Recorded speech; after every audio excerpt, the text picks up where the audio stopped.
Hello friends, ఈరోజు నేను అమ్మవారి శక్తిపీఠాలలో ఒకటి అయిన చింతపూర్ణిదేవి అమ్మవారి దేవాలయానికి రావడం జరిగిందండి.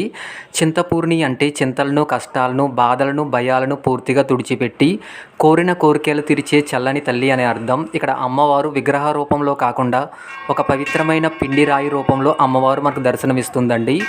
పూర్వం దేవి భక్తుడైన పండిట్ మైదాస్ అనే బ్రాహ్మణుడికి అమ్మవారు కలలో కనిపించి ఈ నిర్జీవ కొండపై రావి చెట్టు కింద తన పిండి రూపాన్ని వెలికితీసి పూజించమని ఆదేశించిందండి.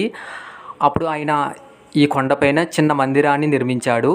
ఈ ఆలయంలో నవరాత్రులు, శ్రావణ మాసంలో జూలై, ఆగస్టు నెలలో భారీ ఎత్తున మేళాలు, ప్రత్యేకమైన పూజలు జరుగుతాయి అండి. ఇక్కడ అమ్మవారిని 51 శక్తిపీఠాల్లో ఒకటిగా కొలుస్తారు.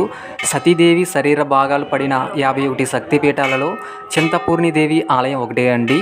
ఇక్కడ సతీదేవి అంటే పార్వతీదేవి పాదం పడిన పవిత్రమైన ప్రదేశంగా చెబుతారు. ఈ పుణ్యక్షేత్రం హిమాచల్ ప్రదేశ్లోని ఓనా జిల్లాలో సోలాసింగ్ పర్వత శ్రేణుల్లోని ఒక కొండపై సముద్ర మట్టానికి సుమారు 945 మీటర్ల ఎత్తులో ఈ ఆలయం ఉంటుందండి.